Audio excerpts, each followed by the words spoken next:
Greetings everyone, it's IT2, and I have a pretty long video today.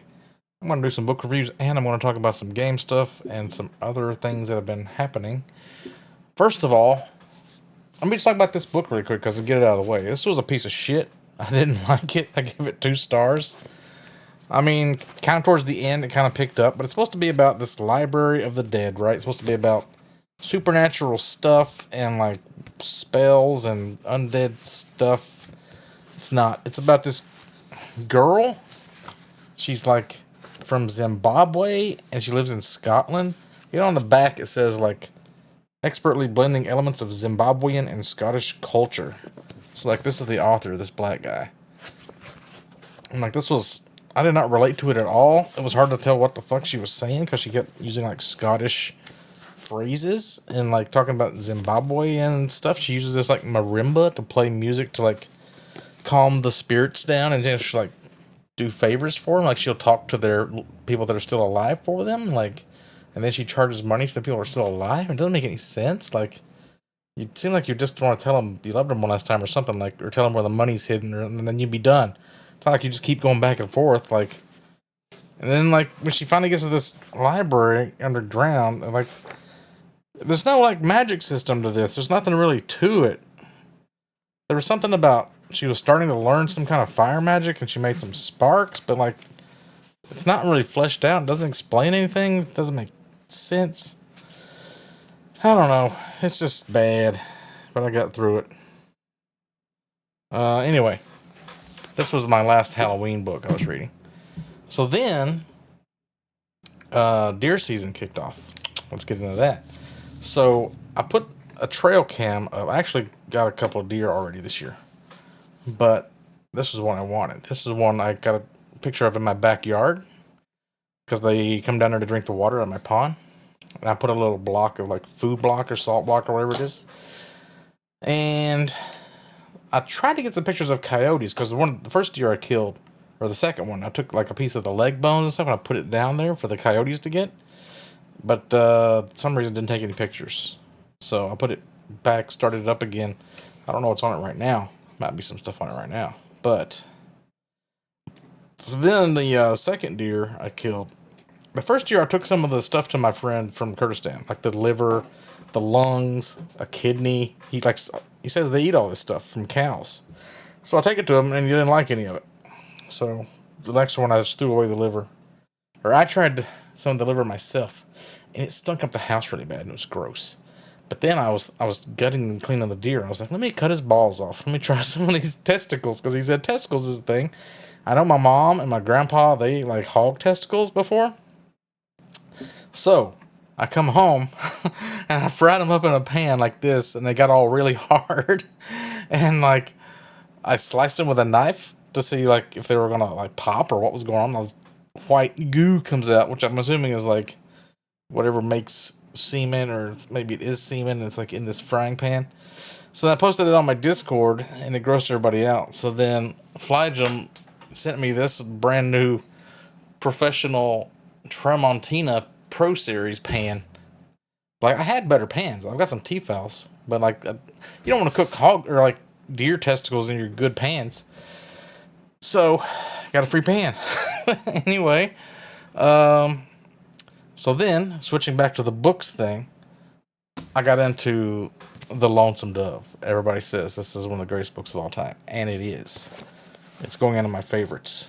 It doesn't beat like my favorite books of all time, but for what it is, there's a lot of like weird rapey stuff in it, and like there's a $2 whore that pretty much gets just gang raped by Indians and buffalo hide skinners and stuff. And everybody just treats you like a whore. That's how it was back in those days. There's a little bit of slavery kind of stuff going on.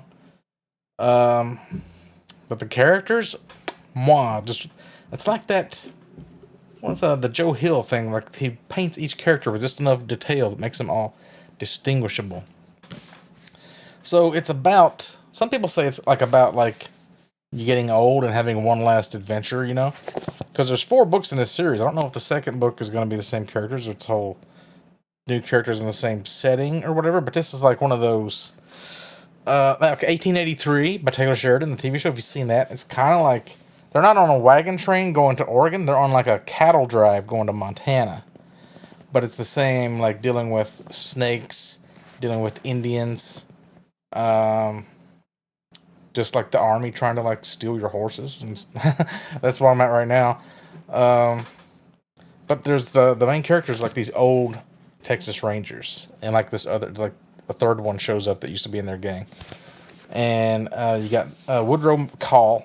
He's like a leader kind of a guy, and you've got Augustus. What's his first name? McRae, Augustus McRae, Gus, oh Gus. He's the kind of guy who sits out on his porch and drinks whiskey and just philosophizes, and he's like the most educated guy, and he knows a little bit of Latin, but he hates to work, and he just likes to like sit around with these two pigs and just like think about life. And sometimes he'll go into town and fuck the $2 whore. It's not a big deal. He just does it sometimes, and then most time he just drinks whiskey. He makes biscuits in the morning for everybody, and there's an old Mexican guy like the cook named Bolivar, and he likes to whack on this bell with a crowbar, and like say tell everybody it's time to come to lunch.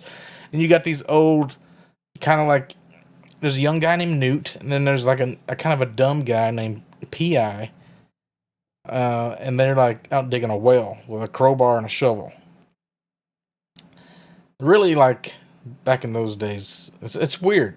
They all live in the same house together as men, but like if you get married, you'd move into your own house. I don't know how it works. But like Augustus is always talking to Call about, like, he said you should have got married because you have a bunch of kids that you could order around instead of having to order all of us around, and like still trying to be like the leader of this ranger outfit. They're not. They're actually like a livery stable now, but they don't have any cows or horses.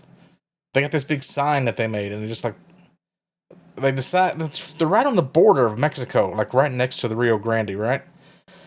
So when it's nighttime and the moon is right, they'll go down there and they'll steal a bunch of cows or horses from the Mexicans. That the Mexicans are coming over here and stealing from us. And it sounds dangerous, but the Mexicans are usually like really drunk and napping and shit, and they just kind of waltz in and just kind of take them. It's not a big deal, but it seems scary. But there's this Indian guy named Blue Duck that they run into. He's like pretty much a badass, vicious dude. And oh my god, this guy Jake Spoon shows up, and he says you got to go to Montana. That's where everything's at. It's like you got to get up there while the land is cheap. You can just pick your own spot and take all the cattle's going to be worth a lot of money. So they round up all these cattle and horses and stuff and go on this big adventure. And they end up taking like the piano player from the saloon and the $2 whore from the saloon. And I think that they get a bunch of other guys like cowboys they hire on.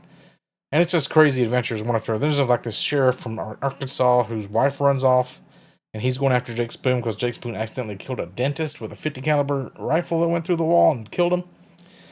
And like there's this girl Janie. She's a really good character, but she dies like pretty quick. But she's like 14-year-old girl who's basically bought into slavery or sex slavery by like 14 skunk hides or something.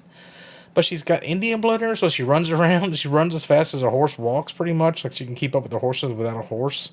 And she throws rocks at people really accurately. And she just pretty much scouts and just like cooks animals, catches rabbits, just whatever you need. She just kind of shows up like magic. It's pretty dope. And there's this weird thing about like this thing called St. Elmo's Fire, which is this phenomenon where lightning will shoot this plasma out the side of deer or like cow horns. So I thought there was like going to be like this weird mystical element to it, where like, there's a lightning storm. Like imagine you're out in the middle of freaking the Panhandle, right? Texas or Nebraska or Kansas. There's no internet.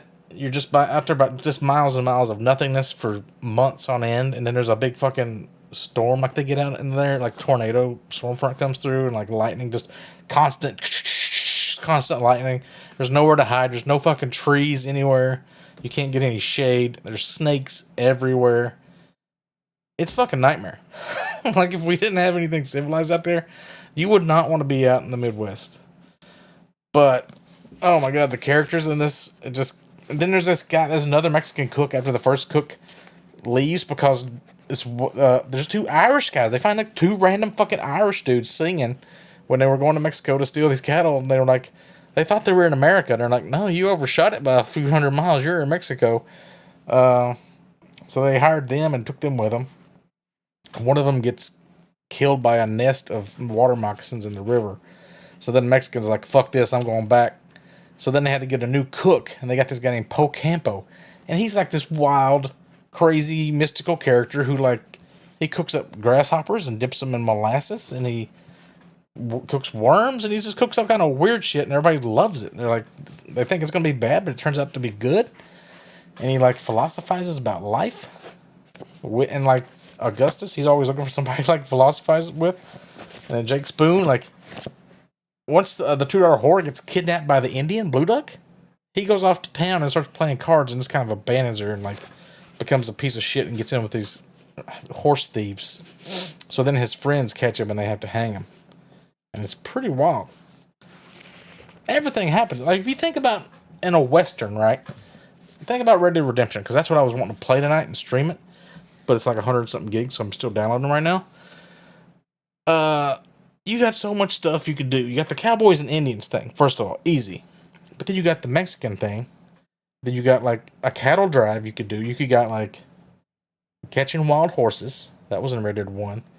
You got bank robberies. You got, like mining, gold mining, which takes dynamite usually. You can use the dynamite to like rob a bank or blow up a train or train heists. Weird like moral situations with like hanging people. Bandits. You got gangs and stuff. You got just the animals. You got to deal with all the snakes.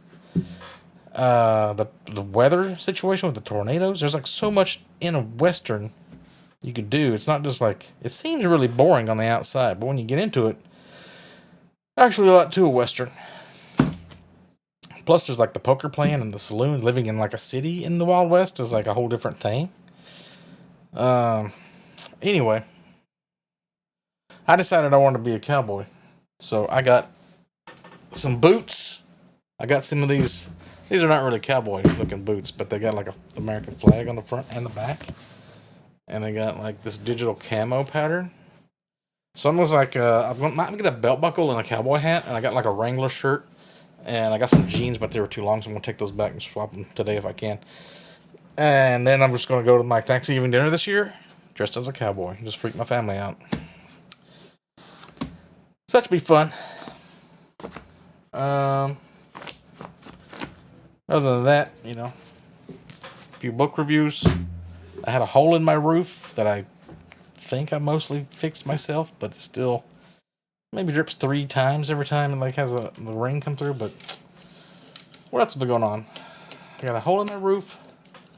My shower was acting weird. Let's see. Oh, Path of Exile 2 coming up. Should we talk about that or should I do that in another video? Maybe I'll do that if I get the live stream going tonight. Because I'm getting super hyped. I wanted to play the Huntress class, but that's not releasing with the game.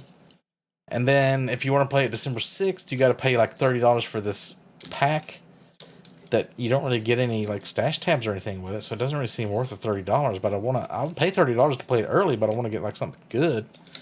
Is there a way you can do that? Like, you go with the $60 deal, you get some like microtransactions, but I don't think they're worth another $30 just for like some skins and some pets that I never use. So, trying to decide if I want to play December 6th or wait till the 22nd.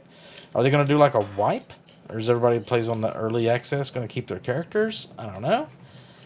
So now I'm looking at like the mercenary or the monk maybe. I'm trying to think like, how is it even going to work? With the mercenary, you see him shooting like different kinds of ammo with these crossbows.